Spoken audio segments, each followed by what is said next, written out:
إن الحمد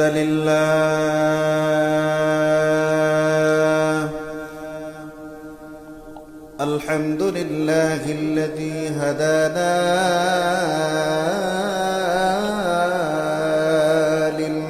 للإسلام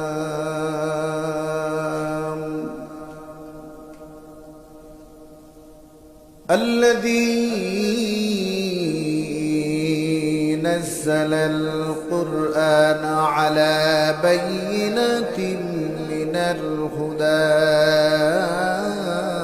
والفرقان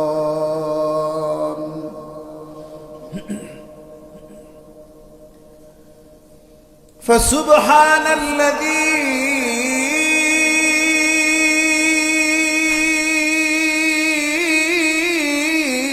لا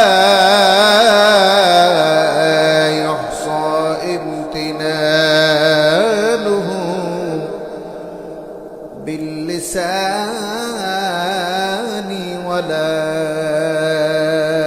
بالقلم نشهد أن لا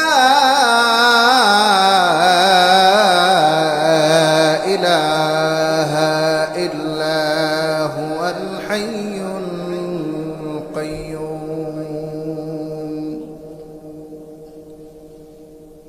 الذي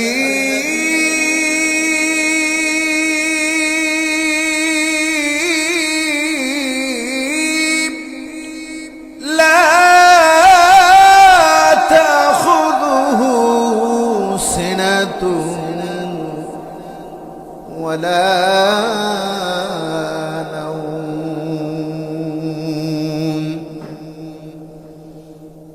ونشهد أن سيدنا وحبيبنا ومولانا محمدا عبده ورسوله الذي أرسله بالحق بشيرا ونذيرا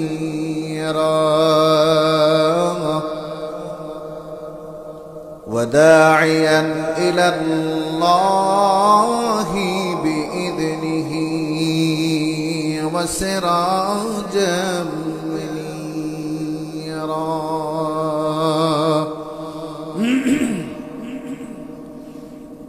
أما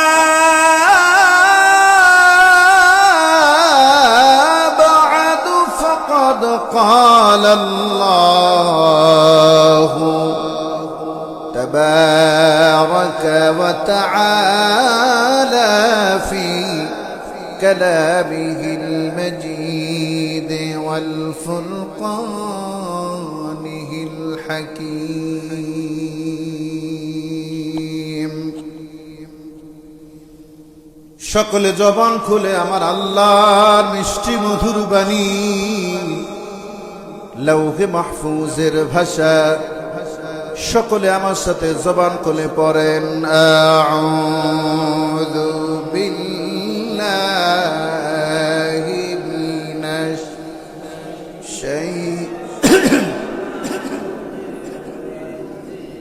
আবার সবার কণ্ঠ সকলে আমার সাথে পড়েন আউযু বিল্লাহি মিনাশ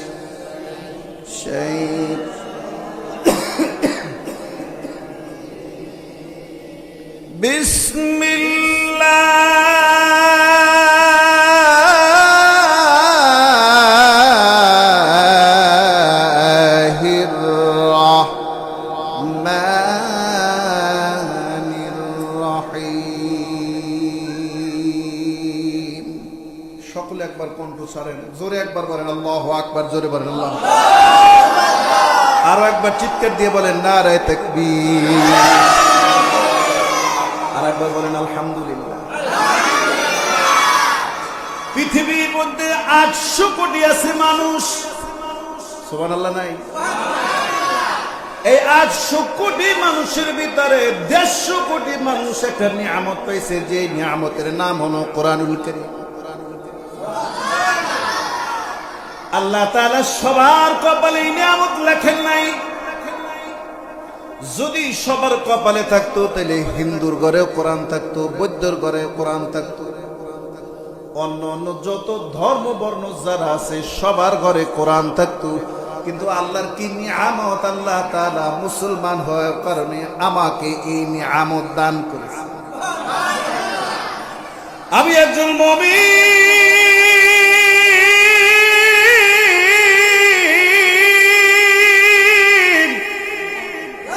আমি একজন মুসলমান হিসেবে লাউহে মাহফুজ থেকে মুহাম্মদুর রাসূলুল্লাহ সাল্লাল্লাহু আলাইহি ওয়াসাল্লামের মাধ্যমে একটা কিতাব পাঠিয়েছেন, যেই কিতাবের নাম হলো কোরআন। বলেন তো কারা এই নিয়ামতটা পেয়েছে? শুধু মুসলমান। বলেন তো কারা পেয়েছে? শুধু মুসলমান, শুধু মুসলমান, শুধু মুসলমান, শুধু মুসলমান, শুধু মুসলমান। চিৎকার তো লাভ দিয়ে মারা লাগে। তার কারণ হলো হিন্দুর ঘরে এই নিয়ামত পাওয়া যাবে না, কিয়ামত পর্যন্ত ওরা উঠাবেও না। আমরা মুমিন, আমরা মুমিন। প্রত্যেকটা হরফের বিনিময়ে আল্লাহ এমন নিয়ামত দিয়েছে, আমলনামায় 10টা নেকি জমা হবে। হাত উঠাও, চিৎকার মারেন নারে তাকবীর, নারে তাকবীর, সুবহানাল্লাহ। নাম্বার 1, নাম্বার 2, এমন কিতাব আল্লাহ তাআলা আপনাকে দিয়েছেন, কিয়ামত হয়ে যাবে, কোনদিন এই কোরআন মানুষের অন্তর থেকে মুছার মতো নয়। আমি জানি না আমার কথা আপনার ব্রেন আপনি কিভাবে নিচ্ছেন, একটু গভীর দিয়ে নিলে আপনি আমার কথাগুলোর প্রত্যেকটা কথার ওজন টের পাবেন। আল্লাহর কসম করে বলে গেলাম, আমি মনিরুজ্জামান আপনাকে স্পষ্ট করে বলে গেলাম, আল্লাহর কসম কিয়ামত হবে, তবু কোরআনুল কারীম কোনদিন এই পৃথিবী থেকে মুছে ফেলা সম্ভব হবে না। চিৎকার মারেন, জোরে মারেন আল্লাহু আকবার। আওয়াজ আরো ক্লিয়ার করা লাগবে, জোরে মারেন আল্লাহু আকবার। কিয়ামতের আগ পর্যন্ত, কিয়ামতের আগ পর্যন্ত মুমিনের কলবে কলবে আল্লাহ তাআলা কোরআনুল কারীম এমন কায়দা দিয়ে দিয়েছেন যে যদি ফেরাউন নাস্তিক মুরতাদেরা যারা কোরআন বিরোধী, ওরা যদি চেষ্টা করে না কোরআন এই পৃথিবীতে রাখবো না, কোরআন আমি উঠে ফেলবো, কোরআন করে ফেলবো, যত কোরআন আছে সব কোরআন আমি বঙ্গোপসাগরে নিয়ে ভাষায় দেব। আল্লাহর কসম 6 বছর 7 বছরের বাচ্চারা এমন ভাবে কোরআন পড়বে, জেরের জায়গায় জবর করলে সাথে সাথে লাভ দিয়ে ডাক দিয়ে পিছন দিয়ে লোকমা দিয়ে বলবে, হুজুর এটা পড়া যাবে না, আল্লাহর বিধান এটা নাই। আল্লাহু আকবার, জোরে বলো আল্লাহু আকবার। এটা আল্লাহর কোরআনের মুজিজা, সুবহানাল্লাহ। এটা আল্লাহর কোরআনের মুজিজা বলে গেলাম, জীবন মনে রাখবেন। কারণ হলো এমন নিয়ামত আল্লাহ তাআলা আপনাকে দান করেছেন, যতদিন এই দুনিয়া থাকবে ততদিন কোরআন থাকবে, যতদিন এই দুনিয়া থাকবে ততদিন কোরআন থাকবে। আপনি যদি যত পৃথিবীর মধ্যে যত কোরআন আছে সব পড়ায় ফেলেন, আল্লাহকে কোটি কোটি হাফেজ রেখে দিছি, জের জবর ভুল করা যাবে না, বলার সাথে সাথে তোমার সামনে হুবহু কোরআনের আয়াত তুলে ধরবে।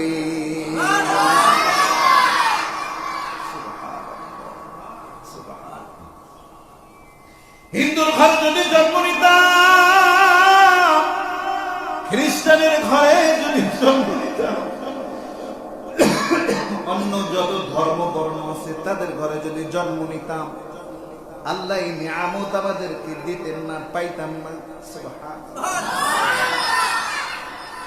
হাফেজে কোরআনের অনেক গুণ, তার মধ্যে আর একটা গুণ হলো হাফেজে কোরআনের সিনা মাটি খাইতে পারে না, পারবে না।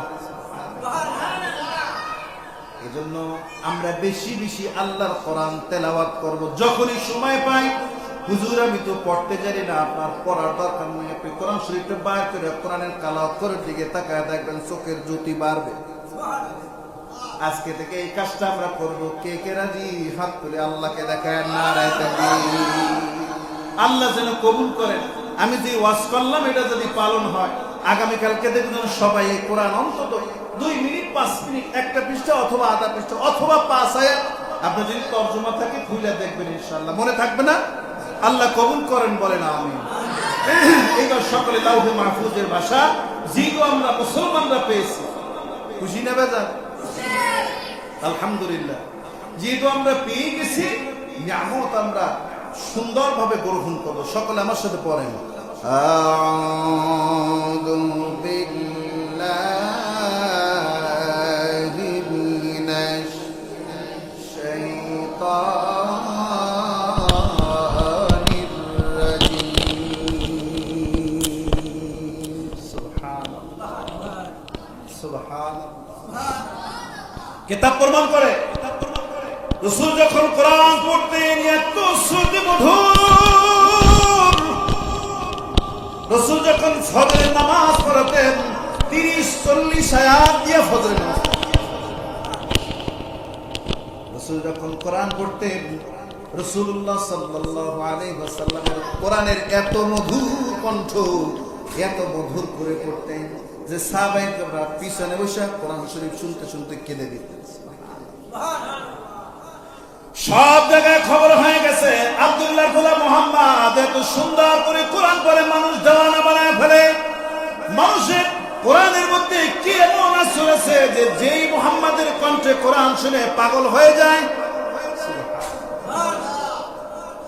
রাত যত গভীর হতো, মসজিদে নববীর ভিতরে আল্লাহর হাবিব সাল্লাল্লাহু আলাইহি ওয়াসাল্লাম মধুর সুরে কোরআন পড়তেন। ইহুদি, নাসারা, আবু জেহেল, আবু লাহাব, উতবা, শাইবা যারা ইসলাম কট্টর বিরোধী, কিন্তু কোরআন এত মধুর, কোরআনের মধ্যে এমন মুজিজা আল্লাহ দিয়ে দিয়েছেন, কোরআন শুনলেই যেন মজা লাগে। আল্লাহু আকবার, জোরে বলেন আল্লাহু আকবার। মসজিদের ডান পাশে বাম পাশে রাত উজাগার করে, রাত বড় করে ফজর পর্যন্ত নবীজির কণ্ঠে আল্লাহর কোরআন শুনতেন। ফজরের নামাজের ওয়াক্ত যে হয়ে যেত, মুয়াজ্জিন যখন আযান দিত, একই রাস্তা দিয়ে সবাই রওনা। কি ব্যাপার, তোমরা গেছিলা কই? আবু জাহেল জিজ্ঞাসা করে, উতবা, শাইবা যারা আছি, তোমরা গেছিলা কই? আপনি গেছিলেন কই? আমি তো গেছিলাম আব্দুল্লাহ গোলাম মুহাম্মদের কণ্ঠে কোরআন শুনতে। সবাই ডাক দিয়ে বলতেছে, হুজুর লাখ মানাতের কসম করে বলি, এত সুন্দর কোরআন পড়ে আমরা যত শুনি,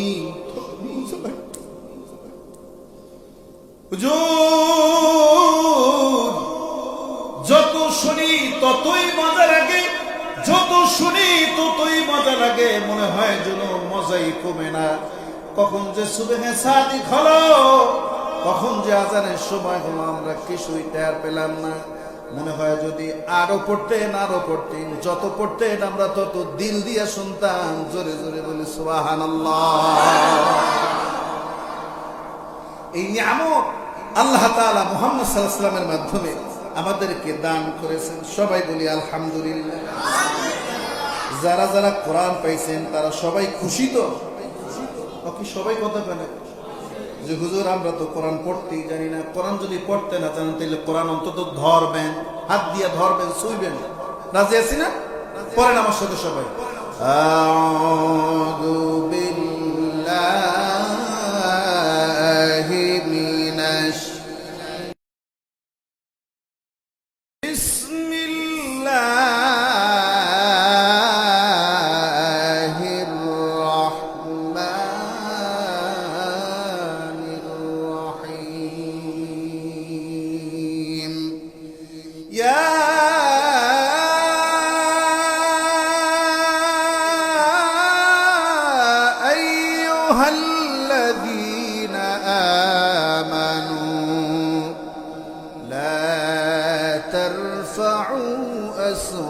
أصواتكم فوق صوت النبي زور بلن الله أكبر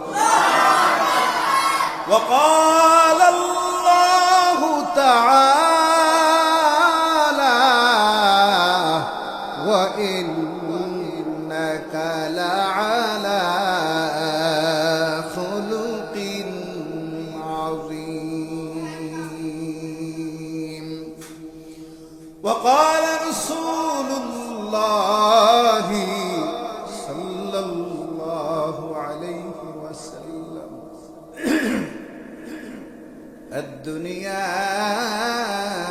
سجن المؤمن وجنة الكافر أو كما قال عليه الصلاة والسلام إن الله وملائكته يصلون على النبي يا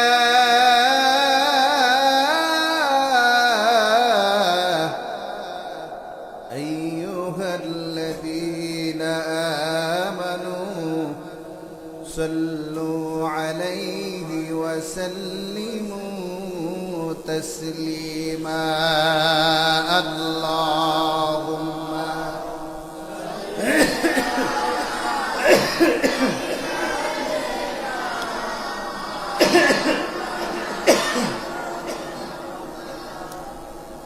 وعلى آل سيدنا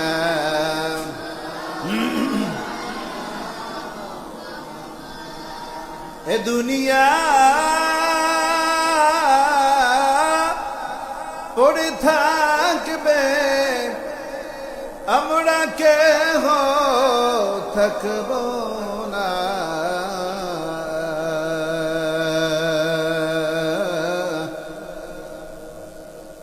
অন্ধকার কবর মাঝে আল্লাহ আপনি মুদের ভুইলেন না আল্লাহুম্মা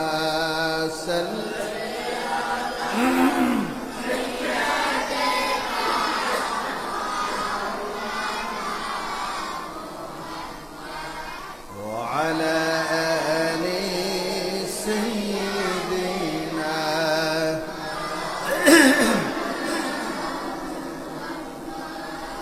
ভবের মাঝে ছিল আবার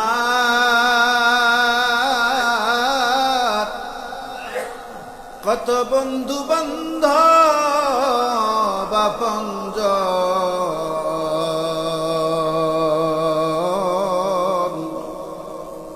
যাইবার কালে শুধু একা পাইলাম না কারমান আল্লাহ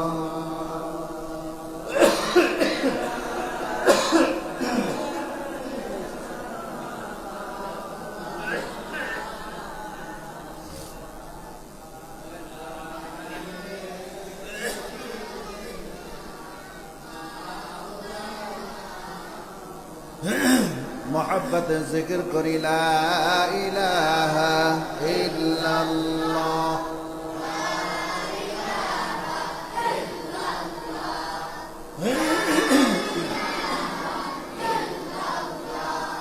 ला इलाहा इल्लल्लाह ला इलाहा इल्लल्लाह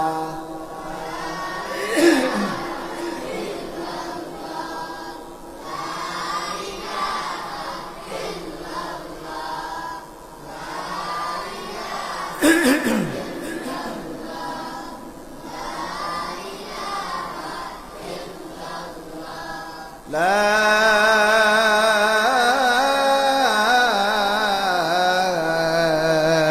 إله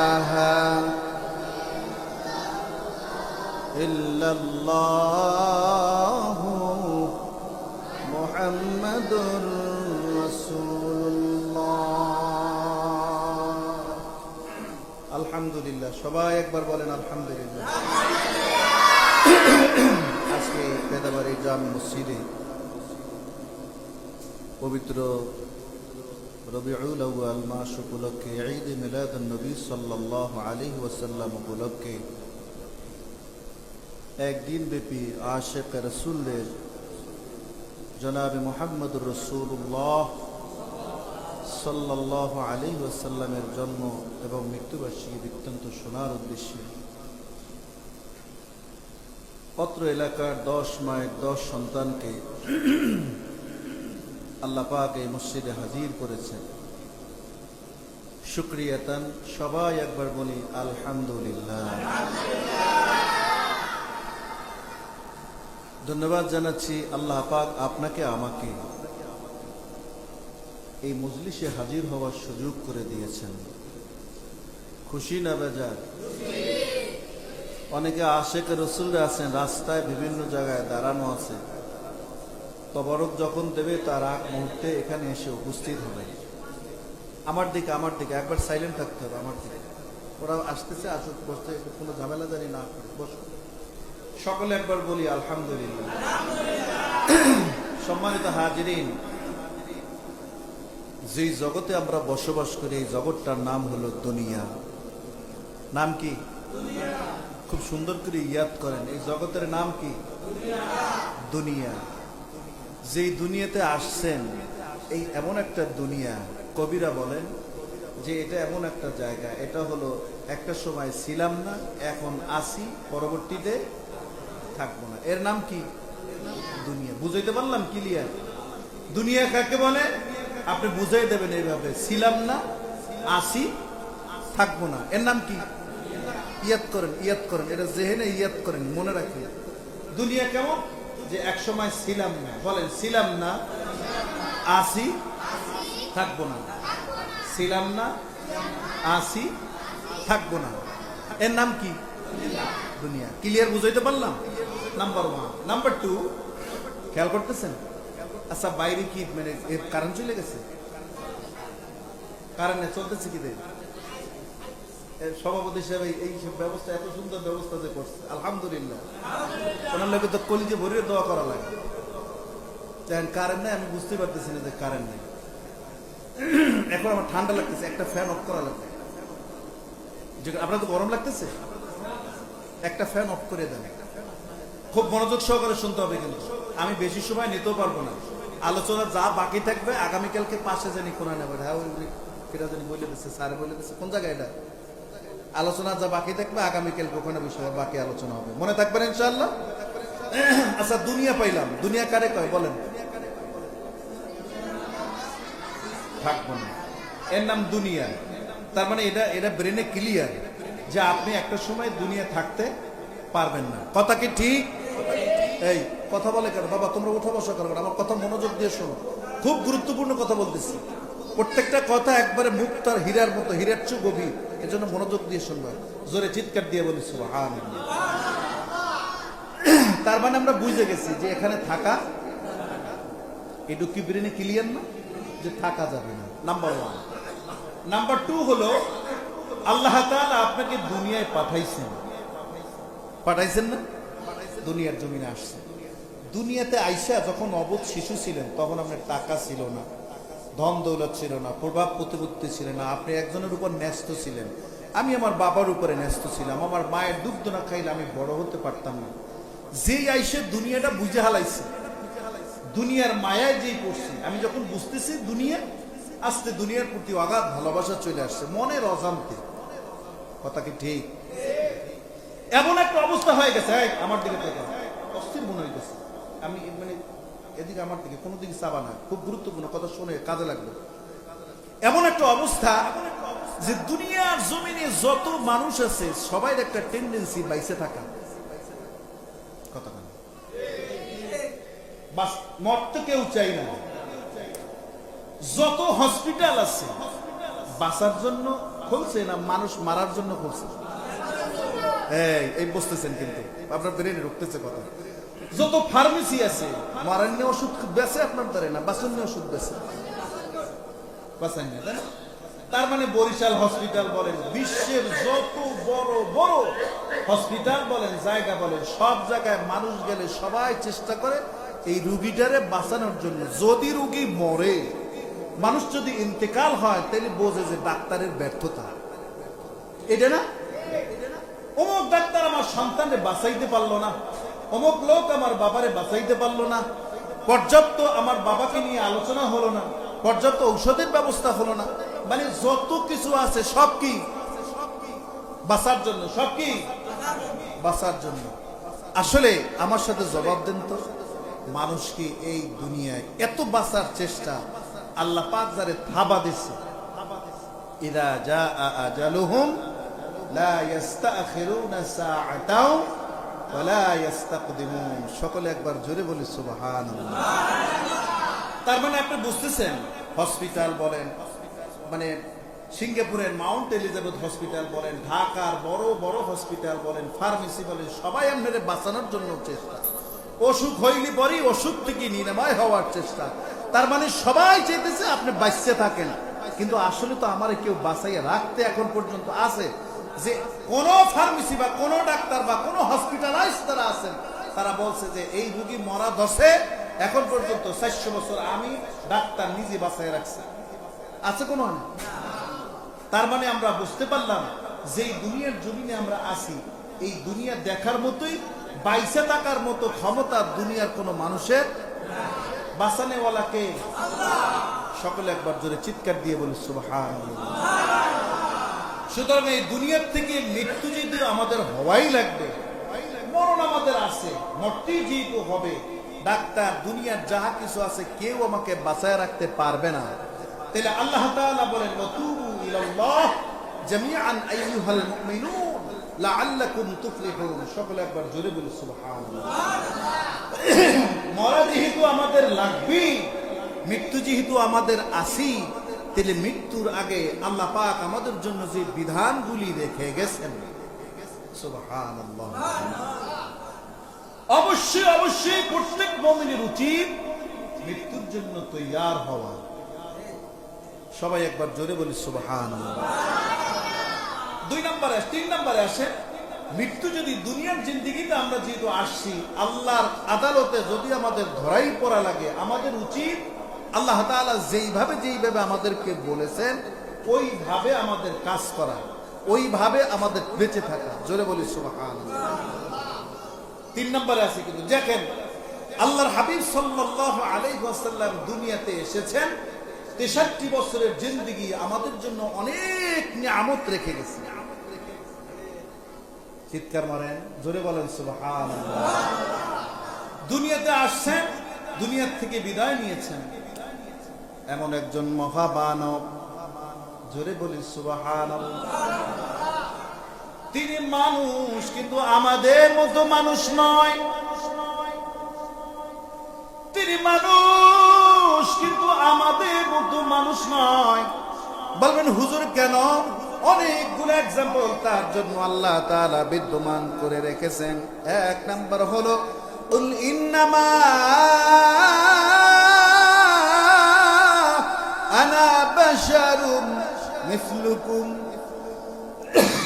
ইউহা ইলাইয়া আন্নামা ইলাহুকুম ইলাহুন ওয়াহিদ। সবাই একবার জোরে জোরে চিৎকার দিয়ে বলি সুবহানাল্লাহ।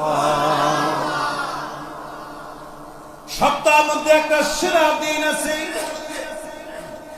সপ্তাহের মধ্যে যেমন একটা সেরা দিন আছে, সপ্তাহের সেরা দিন হলো শুক্রবার। সুবহানাল্লাহ। মাসের মধ্যে, বছরের মধ্যে আপনি অ্যানালাইসিস করে করে দেখবেন যে প্রত্যেকটা জিনিসের একটা সেরা দিক আছে। সেরা দিকটা কি? রাস্তার ভিতরে সবচাইতে ভালো একটা রাস্তা আছে, যেটাকে বলে বিশ্ব, যেটা ভালো রাস্তা, বিশ্ব রোড বলে। প্রত্যেকটা জিনিসের ভিতরে একটা মহান ব্যক্তিত্ব লুকিয়ে থাকে। আল্লাহ পাক বলেন মানুষ, আমরা সবাই মানুষ। মানুষের ভিতরে যিনি অনলি 1% মহামানব, তিনি কে? মুহাম্মাদুর রাসূলুল্লাহ সাল্লাল্লাহু আলাইহি ওয়াসাল্লাম। সবাই একবার জোরে জোরে চিৎকার দিয়ে বলি সুবহানাল্লাহ। তামাম পৃথিবীতে যত মানুষ আছে, একটা ব্যক্তিকে ফলো করেন, তিনি হলো মুহাম্মাদুর রাসূলুল্লাহ সাল্লাল্লাহু আলাইহি ওয়াসাল্লাম। আমরা যারা মুমিন আছে, আমাদের একজন আইডল আছে, যাকে আমরা আইডল বলে মানি। কিরকম আইডল বলে মানি? আমরা হতে চাই একজনের চরিত্রে চরিত্রবান, আমরা হতে চাই একজনের চরিত্রে চরিত্রবান। আমরা হতে চাই একজনের আদর্শে আদর্শবান, আমরা হতে চাই একজনের নীতিতে নীতিবান, কতখানি আমরা হতে চাই একটা মানুষের চরিত্রের মতো আমার চরিত্র, তিনি আর কেউ না মুহাম্মাদুর রাসূলুল্লাহ সাল্লাল্লাহু আলাইহি ওয়াসাল্লাম। আপনি যে তার মতো হতে চান, তার মতো আপনার জীবন চরিত্র বানাইতে চান, কেন? ভাই আল্লাহ সাপোর্ট দিয়ে বলেন ওয়া ইন্নাকা লাআলা খুলুকিন আযীম। আল্লাহু আকবার, নারে তাকবীর, হাত উঠা চিৎকার মারেন নারে তাকবীর। আল্লাহ কা দোস্ত, আমি তোমাকে এমন চরিত্রবান বানাইলাম, তোমার চরিত্রের মতো চরিত্রবান আর কেউ নাই। যদি কোনো মানুষ পারিবারিক জীবনে তোমার চরিত্রকে ফলো করে, সামাজিক জীবনে তোমার চরিত্রকে ফলো করে, রাষ্ট্রীয় জীবনে তোমার চরিত্রকে ফলো করে, তার কারণ হলো তোমার চরিত্রকে, দোস্তকে, আপনার চরিত্রকে এমন চরিত্র করে দিয়েছি, উত্তম চরিত্র। বলেন কেমন চরিত্র আমাকে করেছেন? ভাই তোমার জিন্দেগি এমন করে দিয়েছি, এমন করে দিয়েছি, এমন করে দিয়েছি।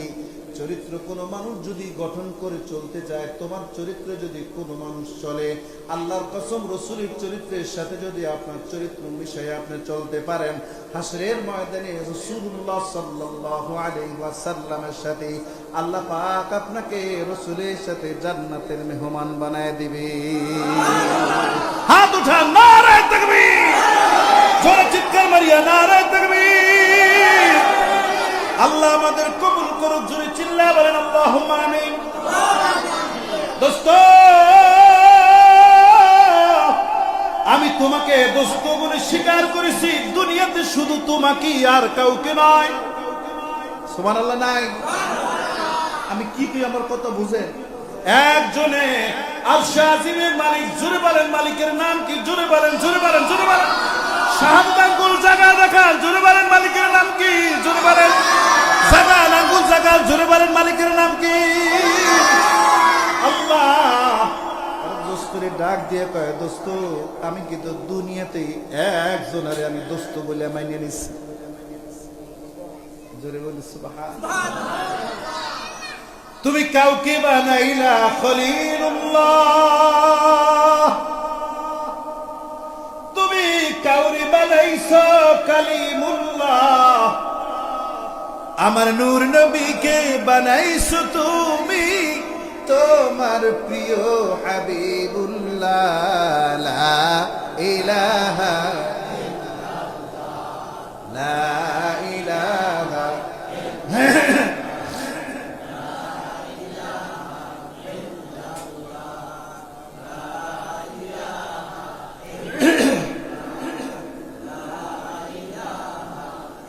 লা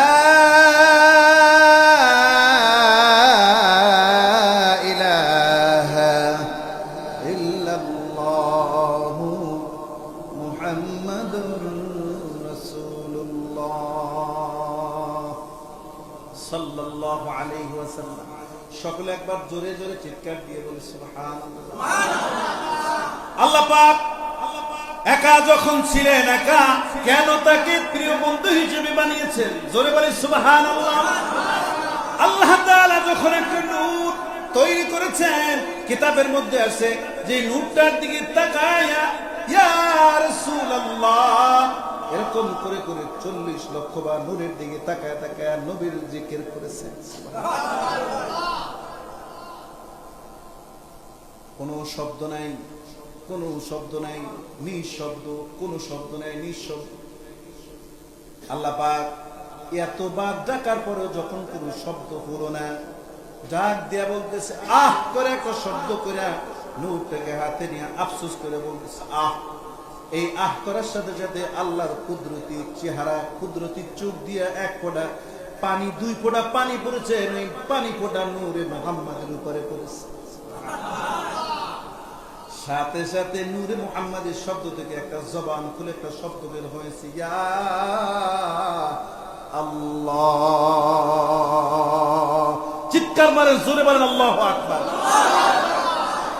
যুবক ভাই, এমন নবীর উম্মত আপনি হয়েছেন, এমন একজন ম্যানের কথা আপনাকে বলতেছি, রাস্তা দিয়ে যদি হেঁটে যাইতো, আকাশের মেঘ নবীকে ছায়া দিতে থাকত।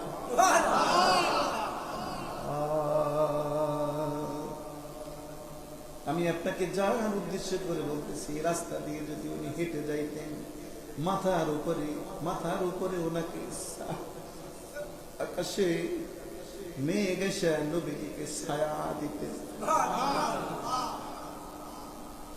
রাস্তা দিয়ে যদি উনি হেঁটে যাইতে, রাস্তা দিয়ে কোনো জিতু যদি হেঁটে যাইতেন, হেঁটে যাওয়ার সাথে সাথে প্রাণীরা আসসালামু আলাইকুম ইয়া রাসূলুল্লাহ বলে আল্লাহর হাবিব সাল্লাল্লাহু আলাইহি ওয়াসাল্লামকে সালাম জানাইতে। জোরে জোরে চিৎকার দিয়ে বলেন আল্লাহু আকবার। ও মুমিন, নূরে মুহাম্মদী সাল্লাল্লাহু আলাইহি ওয়াসাল্লাম বানানোর আগে আল্লাহ তাআলা জিবরাইলকে ডাক দিয়ে বলেন, জিবরাইল, আমার নবী, আমার দোস্ত যে মাটির উপরে থাকবে, মাটি তো উর্বর না, ওই মাটিতে তো কিছু ফলে না। যেইভাবে গাছ গাছালি ফলাইলে, গাছ গাছালির উঁচুদি লাগাইলে যদি হয়, এই ব্যবস্থা করার জন্য তোমার নূরের পাখা দিয়ে তুমি মাটিটাকে উর্বর করার চেষ্টা করো। ৬,০০০ পাখা দিয়া সামনে ৭০, ডাইনে ৭০, পিছনে ৭০, ডানে ৭০, বামে ৭০, ৭০ মাইল জায়গার উপরে আল্লাহু আকবার, সুবহানাল্লাহ, জিবরাইলের পাখা দিয়া মাটিটাকে ঘুরাইয়া ঘুরাইয়া উর্বরতা করলে, যেইভাবে করলে পরে গাছ গাছালি জন্মানো যায়, ওইভাবে মাটি উর্বর করে ফেলেছেন। কেন? কিসের জন্য? মুহাম্মাদুর রাসূলুল্লাহ সাল্লাল্লাহু আলাইহি ওয়াসাল্লাম এই জমিনের উপরে পদার্পণ করবেন। জোরে বলি সুবহানাল্লাহ। নাম্বার 2, নাম্বার 1, নাম্বার 2, আল্লাহর হাবিব আমরা যাকে নবী বলে মেনেছি, এই পৃথিবীর উপরে নাস্তিক মুরতাদ যা আছে সবাই এক বাক্যে বলেছেন যে আব্দুল্লাহর পোলা মুহাম্মাদের চরিত্রের মধ্যে কোনো কলঙ্ক নাই। আব্দুল্লাহর পোলা মুহাম্মাদুর রাসূলুল্লাহ সাল্লাল্লাহু আলাইহি ওয়াসাল্লাম। নাস্তিক মুরতাদেরা, বেঈমানেরা যাদের প্রতি ঈমান আনতো না, যারা ঈমান আনে নাই, যত বড় বড় বই লিখছেন, 1 নম্বরে একজনের নাম আগে রাখছেন। জিজ্ঞাসা করা হলো, আপনি নাস্তিক হইতে পারেন, আপনি অন্য ধর্মের, কিন্তু আব্দুল্লাহর পোলা মুহাম্মাদের নামটা আপনি সবার আগে কেন রাখেন? ডাক দিয়া লোকজনের ভিতর থেকে বলতেছে, কসম করে বলতেছি, যত পৃথিবীর জমিনে যত আদর্শবান মানুষ আছে, সকলের কাছে আমি যাইয়ে দেখছি কোনো না কোনো জিনিসের মধ্যে কলঙ্ক আছে, কোনো না কোনো জিনিসের মধ্যে ঘাবলা আছে, সমস্যা আছে, কিন্তু এখন পর্যন্ত একজনের চরিত্রের ভিতরে কোনো কলঙ্ক আমি পাই নাই। নিষ্কলঙ্ক একজন মানুষ, তিনি হলেন আর কেউ নয়, মুহাম্মাদুর রাসূলুল্লাহ সাল্লাল্লাহু আলাইহি ওয়াসাল্লাম। সকলে একবার জোরে জোরে চিৎকার দিয়ে বলেন, ইয়া রাসূলুল্লাহ। দুনিয়ার জমিনে যত মানুষ ছিলেন, সব মানুষের আদর্শবান মুহাম্মাদুর রাসূলুল্লাহ সাল্লাল্লাহু আলাইহি ওয়াসাল্লাম যে রাস্তা দিয়ে হেঁটে যেতেন, হেঁটে যাওয়ার সাথে যদি অন্য পাহাড়ে কান্না শুরু করে দিত, নবীজি এক রাস্তা দিয়ে হাঁটতেন আর এক রাস্তা দিয়ে পাশে আসতেন, পাহাড়রা কান্না শুরু করে দিত। জিজ্ঞাসা করা হলো, পাহাড় তোমরা কাঁদো কেন? চোখের পানি ফেলায় পাহাড় কিন্তু কাঁদে। পাহাড়ের ভিতর থেকে দেখবেন ঝর্ণা বের হয়। পাহাড়ের জিজ্ঞাসা করা হলো, পাহাড়ের জবান খুলে গেল, ডাক দিয়ে বলতেছেন, ভাই গো, কিসের জন্য তোমরা হাউমাউ করে কাঁদতেছ? মুহাম্মাদুর রাসূলুল্লাহ সাল্লাল্লাহু আলাইহি ওয়াসাল্লাম আমার উপর দিয়ে হেঁটে গেছেন, আমি জীবনকে ধন্য মনে করেছি, আমি আমাকে ধন্য মনে করেছি, কিন্তু আজকে নবী এই পথে আর আসেন নাই। সাহাবা একরাম বলেন, হুজুর পাহাড়ের আসার সময় কান্না শুরু করতে দেখলাম, কান্না করতে দেখলাম। তাই কিসের জন্য কান্না করে? হুজুর আপনি সকালবেলা ইসরা করে আমার মনে হয় এই রাস্তা দিয়ে ঢুকেছিলেন। হ্যাঁ ঢুকেছিলাম। তাই ওই রাস্তা দিয়ে আসছেন, যাওয়ার সময় অন্য রাস্তা দিয়ে এসেছেন। পাহাড় কাইদে কাইদে বলে, নবীজি আমার উপরে পা রেখেছে, এই জন্য আমি আমাকে ধন্য মনে করছি। হাসরের ময়দানে বাঁচার যদি কোনো উপায় না পাই, আল্লাহর কাছে অন্তত বলতে যেন পারি, আল্লাহ আমাকে আপনি বাঁচান। কেন? আখিরি জবানান নবী মুহাম্মদুর রাসূলুল্লাহ সাল্লাল্লাহু আলাইহি ওয়াসাল্লামের পবিত্র কদম মুবারক আমার গায়ে লেগেছে। জোরে বলি সুবহানাল্লাহ। নাম্বার 3, হালিমাতুস সাদিয়ার বাড়ি যখন গেছে, ছোট্ট মানুষ, ছোট্ট মানুষ, সুবহানাল্লাহ, অভাব আর অভাব, মানুষ খেতে পারে না এমন একটা নিয়ামত সবার সামনে দিয়ে গেছেন, যেই সামনে ছোট্ট ছোট্ট পা, ওই পা মোবারকটা হালিমাতুস সাদিয়া মোহাব্বত করে আটকায় রাখছেন। ছোট্ট মানুষের পাটাকে আটকায় রাখছেন, যেন কোনো পাতা অন্য পায়ে নষ্ট করতে না ফেলে। এখনো জানা যায় যে ওই পায়ের কাছে যদি কোনো মানুষ গিয়া ঘিরান শুকে, ছোট্ট সময়, ছোট্ট মানুষ, বয়স তো বেশি নয়, ছোট্ট সময়ের পা, ওই পায়ের কাছে গিয়ে এখনো যদি কোনো মানুষ ঘিরান শুকে, বলতেছে এই যে সুঘ্রাণ আমরা পাই। এখনো পা থেকে পায়ের যে সাপ আছে, সাপের কাছে গিয়া যদি কোন মানুষ ঘ্রাণ শুকে, এখনো সুঘ্রাণ পাওয়া যায়। হালিমাতুস সাদিয়া বলেন, আমি আব্দুল্লাহর গোলাম মুহাম্মদ সাল্লাল্লাহু আলাইহি ওয়াসাল্লামকে আমার ঘরের ভিতরে যখন এনেছি, সবকিছুতে অভাব ছিল, কিন্তু আল্লাহর কে কুদরত। সবাই খেলে এসে আমাকে জিজ্ঞাসা করে, এই জমিনে আগে তো কোনো ফসল ফলতো না, কিন্তু হঠাৎ করে 2-3 দিন যাব আমার বকরির উলানে দুধের কোনো অভাব নাই, সব মানুষ শান্ত সভ্য, কোনো ঝগড়া নাই, ঝামেলা নাই, মনে হয় যেন রহমান ঢুকেছে।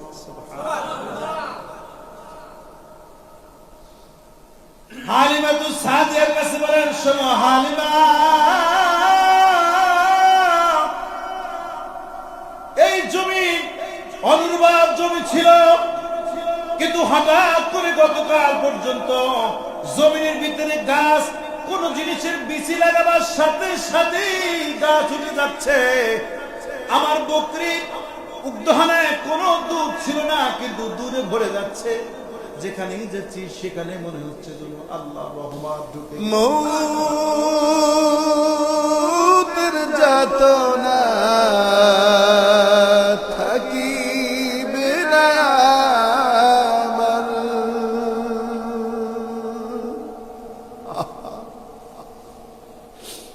পাই যদি নবী গো আপনার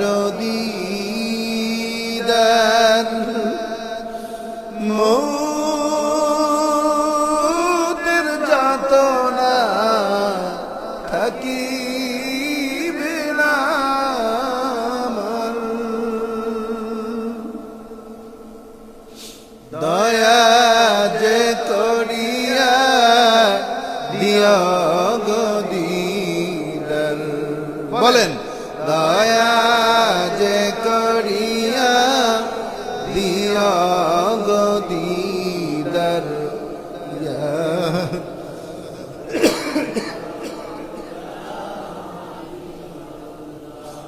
ইয়া রাসূল,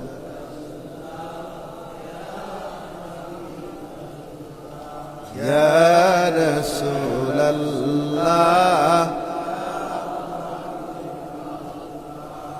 আমারি মৌতের নিদান কালে থাকি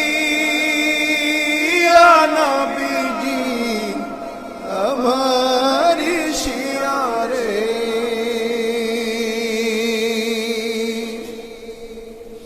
দেখিব আপনাকে আপন নজর আপনাকে আপন নজরে ইয়া রাসূলুল্লাহ ইয়া রাসূলুল্লাহ ইয়া হাবিবাল্লাহ ইয়া রাসূলুল্লাহ ইয়া রাসূলুল্লাহ ইয়া হাবিবাল্লাহ ইয়া রাসূলুল্লাহ মাতা পিতা যাহাদের অন্ধকার কবরে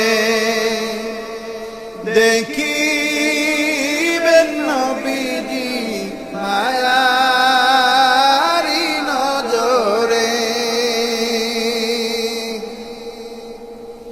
সুপারিশ করিয়া করায় মিজানে সুপারিশ করিয়া ইয়া রাসূলুল্লাহ ইয়া রাসূলুল্লাহ ইয়া রাসূলুল্লাহ ইয়া রাসূলুল্লাহ ইয়া রাসূলুল্লাহ ইয়া হাবিবাল্লাহ সকলে একবার জোরে চিৎকার দিয়ে বলুন সুবহানাল্লাহ। 4 নাম্বার, এমন একজন নেতার জন্য আমরা আজকে কথা শুনছি। সুবহানাল্লাহ। এমন একজন নেতার কথা আমরা শুনছি যার জীবনে নিয়ে আমরা আলোচনা করছি। আল্লাহ পাক বলেন, আমি আমার নিজ জিম্মাদারিতে 7 আসমান ভেদ করে আসা আজিমা আমি তাকে নিয়ে নিয়েছি। এই নেতার কথা শুনছি। আল্লাহ পাক বলেন, সুবহানাল্লাযী আসরা বিআবদিহি লাইলাম মিনাল মাসজিদিল হারাম ইলাল মাসজিদিল আকসা। বলেন আল্লাহু আকবার। এমন একজন নেতাকে আমি নেতা বলে স্বীকার করেছি, আমি আমার দোস্তরে দোস্ত বলে স্বীকার করছি। দুনিয়ার মধ্যে ওয়ান পিস আর কাউরে আমি দোস্ত বলে স্বীকার করি নাই, যাকে আমি আল্লাহ লাউহে মাহফুজ পর্যন্ত আমার নিজ জিম্মাদারিতে আমি তাকে নিয়ে নিয়েছি। এই নবীর উম্মত হতে পেরে খুশি না বেজার আছে? 5 নাম্বার, আমি সংক্ষেপে বলছি। 5 নাম্বার, আল্লাহর কসম করে বলি, এই নবীর সুপারিশ ছাড়া কোন মানুষ হাসরের ময়দানে যত বড় জান্নাতওয়ালা যাকে যখন না কেন হাসরের ময়দানে মুহাম্মদুর রাসূলুল্লাহ সাল্লাল্লাহু আলাইহি ওয়াসাল্লাম, আপনি জানেন না, আপনি আমার কথা বুঝতেছেন কিনা আমি জানি না, কত গভীর ভাবে বলতেছি। 5 নাম্বার, নবী মুহাম্মদুর রাসূলুল্লাহ সাল্লাল্লাহু আলাইহি ওয়াসাল্লামের সুপারিশ ছাড়া কোন ব্যক্তি জান্নাতে যাওয়ার ক্ষমতা রাখে না। চিৎকার মারিয়া জোরে বলেন নারায়ে তাকবীর। রাসূল বলেন, হুররিমাতিল জান্নাতু আলাল আম্বিয়া, হুররিমাতিল জান্নাতু আলাল আম্বিয়া হাত্তা আদখুলাহা ওয়া হুররিমাতিন নারু আলাল আম্বিয়া হাত্তা তাদখুলাহা উম্মতি। সব নবীরা সব হয়ে যাবে, সব নবীদের পাওয়ার লিস্ট করে দেওয়া হবে। সুবহানাল্লাহ নাই? আজকে কেন জোরে বলেন, জোরে বলেন সুবহানাল্লাহ। আপনি কি বুঝতেছেন আমি জানি না, কত গভীর কথা বলতেছি, আপনারা খেয়াল করতেছেন কিনা। আল্লাহ তাআলা বলেন, যত নবী আছে কোন নবীদের কোনো পাওয়ার থাকবে না, সব নবীদের পাওয়ার আমি আল্লাহ 0 করে দেব। কিন্তু 100% পাওয়ারফুল লিডার হবে একজন, মুহাম্মাদুর রাসূলুল্লাহ সাল্লাল্লাহু আলাইহি ওয়াসাল্লাম। সকলে একবার জোরে জোরে চিৎকার দিয়ে বলেন নারায়ে তাকবীর। ও বাবা, আল্লাহর কসম, নবীরা জান্নাতে যাওয়ার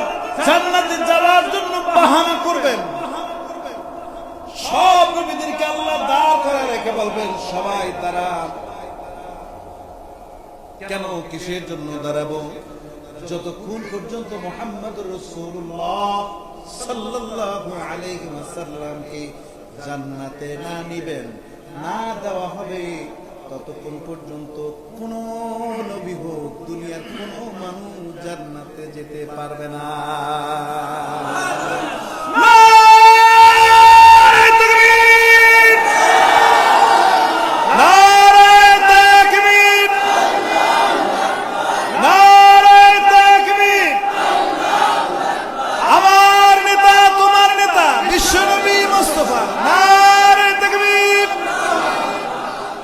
সবাই আর একবার যদি বলি সুবহানাল্লাহ। হাজিরিন, আল্লাহর কসম করে বলি, এজন্য নবী যারা হয়েছেন, নবীর জন্য আশিকে রাসূল হতে হবে, আশিকে রাসূল হতে হবে, আশিকে রাসূল হতে হবে। নবীর আশিক আমরা সবাই। কথা কেন? নবীর আশিক যদি হন, 12 মাস নবীর আশিক থাকা লাগবে। রবিউল আউয়াল মাস, মহরম, রবিউল আউয়াল মাস আসলে নবীর আশিক হওয়া যাবে না, 12 মাস নবীর আশিক হওয়া লাগবে। আমার শেষ কথা, মুদ্দা কথা, আখিরি কথা, উপসংহার যা বলেন আমার শেষ কথা, আপনি যদি খাঁটি আশিকে রাসূল হন, সর্ব অবস্থায় রাসূলের যেইভাবে চলেছেন, যেইভাবে 63 বছরের জিন্দেগি আপনার জন্য বরকতময় রেখে দিয়েছেন, নবীজি আদর্শগুলো আমাদের জন্য রেখে গেছেন, নবীর সুন্নাত মাথায় রেখেছেন, নবী দাড়ি রেখেছেন, নবী লম্বা জামা পরেছেন, নবী 5 ওয়াক্ত নামাজ জামাতের সাথে পড়েছেন। কি ওয়াজ গায় করে না এবার? না, এই তো ওয়াজ লাইন আউলি দিছে না। আল্লাহ 5 ওয়াক্ত নামাজ নবী জামাতের সাথে পড়েছেন। কিতাবের মধ্যে আছে এমন কোন রাত নাই যে রাতে নবীজি তাহাজ্জুদে আপনার জন্য দাঁড়ায় কাঁদেন নাই। নবীর সাথে, আল্লাহর সাথে এমন ভালোবাসা ছিল, যা বলেছেন তাই হয়েছেন। 5 ওয়াক্ত নামাজে বেলাল বলতেন যে আমি আযান শেষ করতাম, পিছনের দিকে তাকায় দেখতাম নবী যায় নামাজে বসে গেছে। হুজুর বলে গেছেন, সকলের মহব্বতের হুজুর বলে গেছেন, বেলাল এমন এক লোক ছিল, যোগ্যতা বলতে কিছু না, কিন্তু আল্লাহ পাক তার মাকামটা এমন করে দিয়েছেন। বেলাল গায়ে ছিল কালো, তার অন্তর ছিল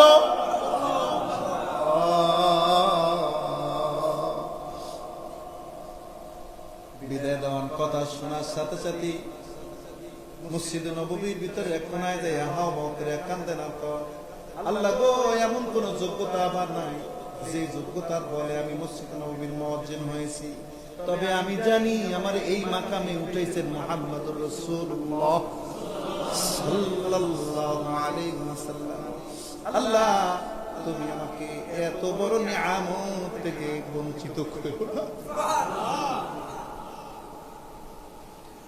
আল্লাহ, সবার ভালোবাসা আমার ভালোবাসা এক নয়। নবীর নাম আমি কেন মুখে নেই, এই জন্য আমার জিহ্বা আগুন দিয়ে পুড়ে দেওয়া হয়েছে।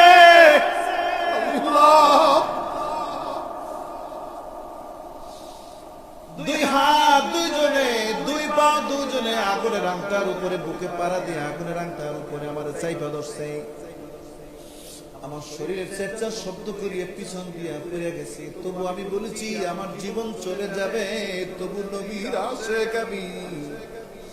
জীবন চলে গেলেও আমি নবীর রশি ধরেছি, এই রশি আমি ছাড়ব না।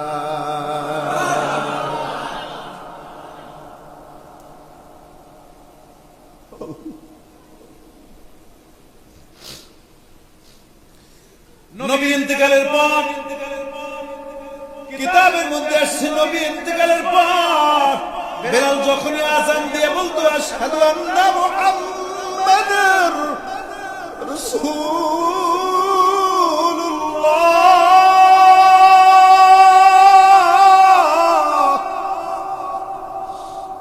বেলাল মসজিদের মিম্বারে বসে হাওয়া করে খালি কাঁদতেন।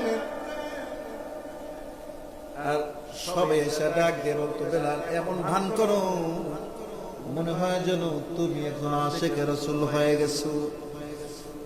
আপনাদের ভালোবাসা আর আমার ভালোবাসা এক নয়। আমার নাই যোগ্যতা, আমার নাই কোনো গায়ের রং, আমি উচ্চারণ করতে পারি না বা তোতলামি দিয়ে জিহ্বায় সমস্যার জন্য। কিন্তু আমি জানি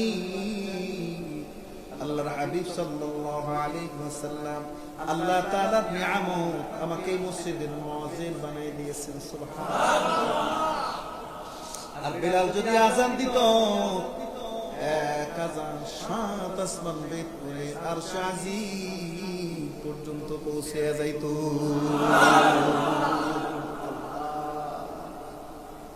সবাই একবার জোরে বলি সুবহানাল্লাহ।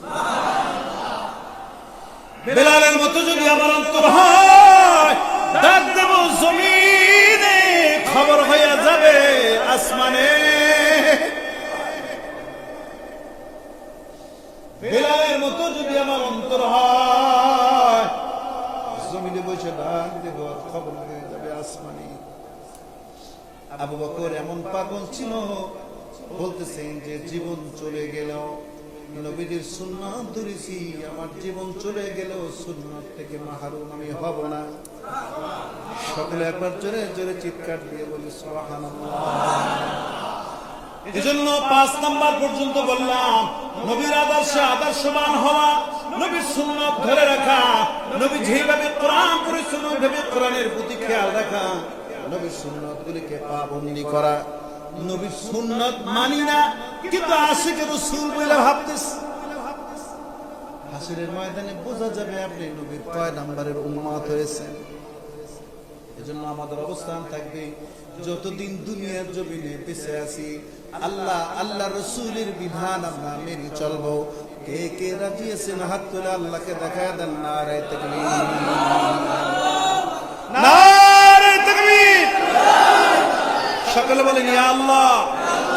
আমরা ওয়াদা করলাম আজ থেকে মওত পর্যন্ত নবীর সুন্নাত তরিকা, নবীর আদর্শ, নবীর চরিত্র যেইভাবে আমাদেরকে বলে গেছেন ওইভাবে আদর্শবান যুবক মুরব্বী হওয়ার চেষ্টা করব। আল্লাহ তুমি আমাদেরকে তৌফিক দিও, আল্লাহ তুমি আমাদেরকে তৌফিক দিও। সবাই একবার জোরে বলেন আল্লাহুম্মা আমিন। যে কথাগুলি বললাম বক্তা এবং শ্রোতা, আল্লাহ তাআলা যেন উভয়কে আমল করার তৌফিক মেহেরবানি করে দান করেন। সবাই বলেন আল্লাহুম্মা আমিন।